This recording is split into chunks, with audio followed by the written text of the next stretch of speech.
অন্তর্বর্তীকালীন সরকারের প্রধান উপদেষ্টা প্রফেসর ডক্টর মোহাম্মদ ইউনূসের সঙ্গে আজ রাষ্ট্রীয় অতিথি ভবন যমুনায় সৌজন্য সাক্ষাৎ করেছেন সেনাপ্রধান জেনারেল ওয়াকারুজ্জামান।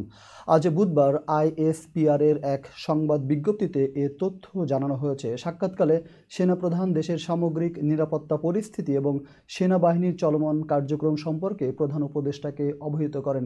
পাশাপাশি দেশের উন্নয়ন ও স্থিতিশীলতার জন্য সেনাবাহিনীর নেওয়া বিভিন্ন পদক্ষেপ নিয়েও আলোচনা করেন। আলোচনায় সেনাপ্রধান তার সাম্প্রতিক সেন্ট্রাল আফ্রিকান রিপাবলিক সফরের বিষয়ে প্রধান উপদেষ্টাকে অবহিত করেন। এই সফরটি দুটি দেশের মধ্যকার সম্পর্ক উন্নয়ন ও সামরিক সহযোগিতা বৃদ্ধিতে সহায়ক ভূমিকা রাখবে বলে সেনাপ্রধান আশাবাদ ব্যক্ত করেন। এছাড়াও সদ্য সমাপ্ত বিবিধ বঞ্চিত সেনা কর্মকর্তাদের সুবিচার নিশ্চিতকরণ সংক্রান্ত উচ্চ পদস্থ পর্ষদের মূল্যায়ন ও সুপারিশ এবং বিভিন্ন কারণে চাকরিচ্যুত জেসিও ও অন্যান্য পদবীর সেনা সদস্যদের চলমান উচ্চ পদস্থ পর্ষদের অগ্রগতির বিষয়ে প্রধান উপদেষ্টাকে অবহিত করেন।